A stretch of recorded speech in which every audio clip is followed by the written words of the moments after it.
Olá pessoal, me chamo Elber Tavares, sou artista docente e hoje, a convite da Montenegro Produções, com esse projeto lindo chamado Eu Vejo Assim, vamos fazer uma série de entrevistas com artistas educadores e arte educadores da cidade de Curitiba.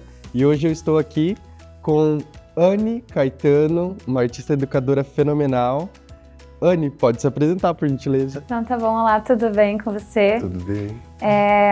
Eu sou professora de arte, ainda tenho um processo de entender essa questão de artista e educadora, né? Porque acredito que quando a gente está em sala de aula, acaba deixando um pouquinho esse lado de artista, mas estou nesse processo de entender que também sou artista e sou educadora. E me fale um pouco sobre sua trajetória. Eu sempre quis ser professora desde criança, sempre foi a profissão que eu escolhi para a vida. E quando eu estava no ensino médio, eu tive contato com a arte e me apaixonei, assim. E aí entrei na faculdade de arte, né? Fiz licenciatura em artes visuais. E na FAP, assim, que foi a faculdade que eu fiz, eu me identifiquei muito com os conteúdos, com a disciplina, com o fazer da arte. E queria poder trabalhar isso dentro da sala de aula, queria apresentar isso para as crianças, para os adolescentes. Eu queria que eles tivessem acesso a algo que eu não tive dentro da escola, sim. né? Mas é lógico que quando a gente entra na escola, a realidade dá um olá. E aí foi um processo também entender que existem limitações, né? E também tive daí mais empatia com aqueles meus professores da escola, né, que não era porque eles não queriam fazer, mas talvez devido ao acesso, às limitações da escola pública, não foi possível. Mas é um desafio ser professor, mas é algo que eu gosto muito, assim, de fazer e não me vejo fazendo outra coisa. Que incrível!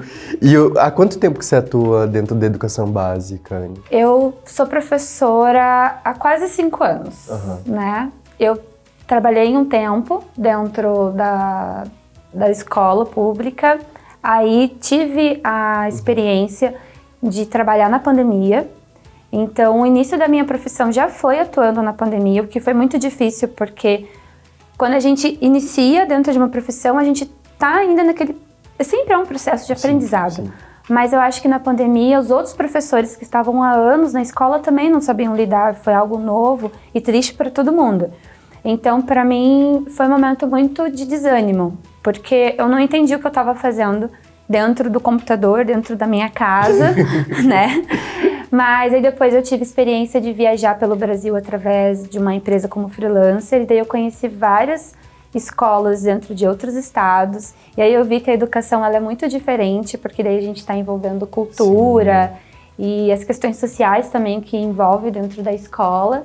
E aí eu falei, não, eu gosto assim de educação. E aí eu voltei daí para a escola faz 3 anos. Legal. E como que você vê hoje em dia esses dois lugares que se retroalimentam, né? A Anne artista, a Anne professora e a Anne arte educadora. Como que você faz essa ponte hoje em dia entre esses lugares? Olha, eu vou ser bem sincera que isso aconteceu mais esse ano, que eu me permiti deixar a professora um pouco de lado. Porque às vezes a gente vai com tudo assim dentro da nossa profissão e a gente esquece um pouco da gente e esse alimentar, né, artístico. Então, tudo que eu fazia, que eu pesquisava voltado para arte, era sempre pensando nos meus estudantes. Eu falei, não que não seja importante, lógico, é a minha profissão, claro. Mas eu pensei, não, eu preciso também entender como que é arte para mim. Porque eles perguntam muito, né, para nós professores, se a gente desenha, o que a gente gosta de fazer.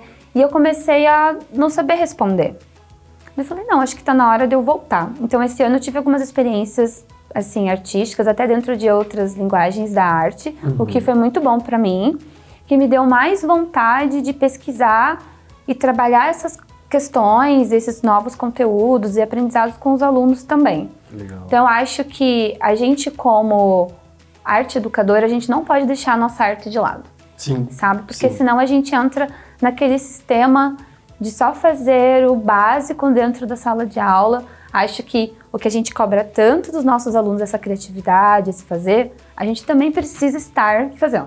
Que é um encontro com a subjetividade do próprio estudante, né? Isso. E às vezes a gente não olha para esse lugar mesmo, realmente. Acho que por conta de toda uma burocracia que está envolto nesse lugar.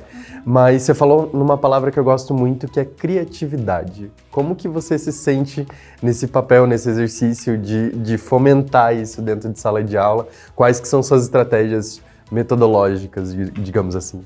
Então, como a minha linguagem é artes visuais, eu acabo puxando mais para esse lado, o que é normal. Sim. E eu acho que o que as pessoas esquecem é que a criatividade ela é um exercício. Então, ela precisa ser testada, trabalhada e estudada. Então, a criatividade ela não vem... pronto, vem aqui, ó. A criatividade aqui, ó. Não é assim, né? Uhum. E eu acho, então, que o meu papel é fazer atividades e exercícios que estimulem os estudantes, né? Então, por exemplo, se eu pedir para eles fazerem um desenho de uma paisagem, automaticamente vai vir o sol com as linhas em volta, a nuvem de algodão, a árvore de brócolis, a casinha quadradinha, a florzinha maior do que a árvore, o estereótipo do desenho. Sim. Então, como que eu estimulo essa criatividade? Primeiro, apresentar outras referências. Nós, adultos, sabemos que existem inúmeros artistas e movimentos artísticos, maneiras de se produzir arte. Eles não. Então, eu preciso trazer isso. Então, eles precisam de repertório imagético, eles precisam fazer atividades que trabalham linhas e formas e cores, para depois entrar no processo de criação. Então, eles precisam de exercício, eles precisam testar, eles precisam ser desafiados, porque senão eles não têm essa criatividade. Sim, sim. Então, por exemplo, às vezes eu falo para eles, desenhem uma casa. A casa vai ser igual. Mas daí eu falo, agora vocês vão desenhar alguma coisa em cima da casa. Aí já muda, né? Agora vocês vão criar um monstro, ou vocês vão trabalhar algo que não existe só no mundo dos sonhos. Porque aí depois eu posso falar sobre o surrealismo para eles. Então é um exercício. Criatividade é um exercício. Legal, legal. E uma dúvida que surgiu assim, né, já que você disse que trabalhou com outras linguagens e está retomando esse processo de se nutrir, né? Eu acho que é um grande se nutrir. Como é que foi, assim, você consegue identificar essas outras linguagens hoje trabalhando, embora você tenha a formação específica em artes visuais, né? Você consegue mexer esse caldo com essas outras informações? Consigo. Alguns eu consigo, outros eu ainda tenho dificuldade, tá? Claro. Mas eu acho que esse ano que eu tive mais acesso à cultura popular brasileira e à música, para mim foi mais fácil abordar esses assuntos, né? Então, no 6º ano, dentro do nosso currículo, a gente trabalha as culturas populares brasileiras, que é identidade cultural, né? Que é diversidade cultural.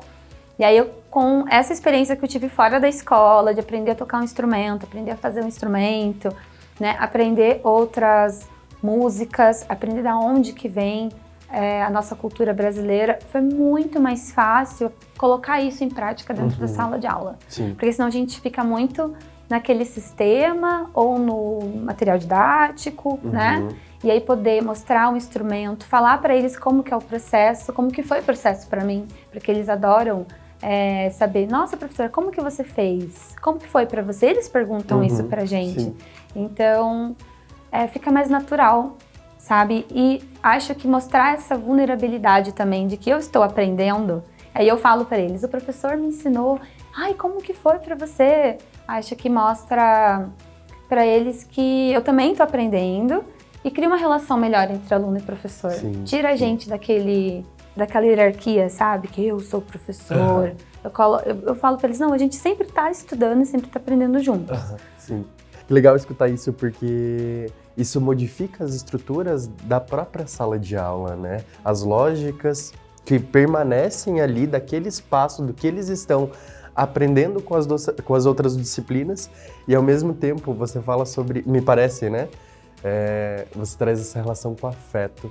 Como é que é lidar com esses afetos em sala de aula? Porque, diferente das outras matérias, a gente está muito mais antenado a essa subjetividade, ou a criação dessa subjetividade. Como que lida com esses afetos em sala de aula? Eu acho que as relações, eu até disse isso para um aluno, né? A relação entre professor e estudante não é diferente das outras relações que vão se criando. Então tem altos e baixos, o que é normal, né? Até porque a gente está dentro de um lugar também de adulto, de estar ensinando, cuidando, e às vezes é preciso chamar atenção e tudo mais. Sim. E eles que são crianças, eles ficam chateados, têm essa dificuldade de entender que é um trabalho nosso, não é algo pessoal, né? Às vezes ficam chateados. Sim. Mas o afeto, assim, é a base, sabe? Porque eles precisam gostar de estar ali, né? E eu preciso gostar de estar ali. Porque são muitas horas em sala de aula. Se a gente não trabalhar com leveza o nosso trabalho, que já é muito difícil, e não ter essa relação com as crianças, de mostrar que gosta deles, de acolhê-los quando eles precisam, né? De ver as dificuldades, porque a gente percebe quando tá triste pelo corpo deles, né? A linguagem corporal da criança, ela demonstra quando ela tá feliz, quando ela tá triste, quando ela teve um problema em casa, quando tá com raiva. Sim. Quando existe essa aproximação e eles percebem que a gente gosta deles, é muito mais fácil até para a própria atividade e para o decorrer do ano, né? Sim. Uma turma que você tem essa dificuldade de afeto, parece que vira uma tortura, porque parece que não anda, né? Existe uma resistência maior. Sim. Né? E a escola já é um lugar muitas vezes violento também. E aí a gente acaba sendo resistente e fica muito mais difícil. Eles precisam gostar de estar ali. Eles vão ter dificuldade e podem não gostar da matéria. Eu falo pra eles, tudo bem não gostar de arte. Então não é todo mundo que gosta. Mas eles precisam ser acolhidos para quererem estar ali, para poder fazer essa atividade e realizar, assim. E ao mesmo tempo, você tá ali oferecendo várias ferramentas para que esses estudantes lidem com as próprias questões deles, né? De modo subjetivo.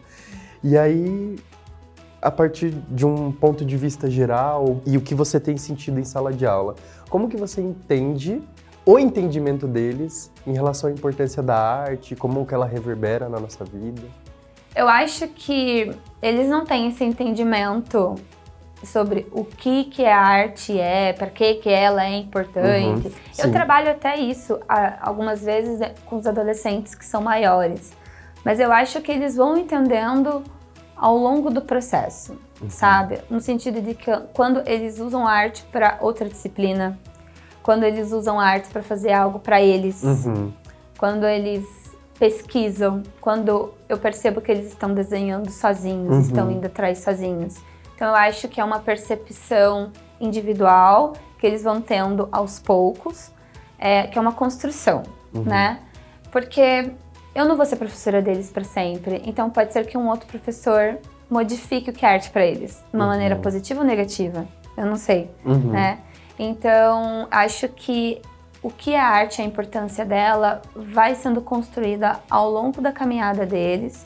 E aqueles que já têm o pezinho dentro da arte, eles vão seguir esse caminho já. É nítido, sabe? Né? O que eu faço quando eu percebo esses estudantes que têm muito esse lado artístico, esse afeto, eu só encaminho eles. Eu dou... explico para eles outros lugares de fazer curso, as outras linguagens, e aí eu deixo eles por conta depois. Que lindo, que lindo. Muito obrigado pela sua presença, Anne. Obrigada. Agradeço a presença de todos que estão aí na telinha vendo essa entrevista maravilhosa com essa artista Obrigada. E professora maravilhosa. Muito obrigado. Obrigada.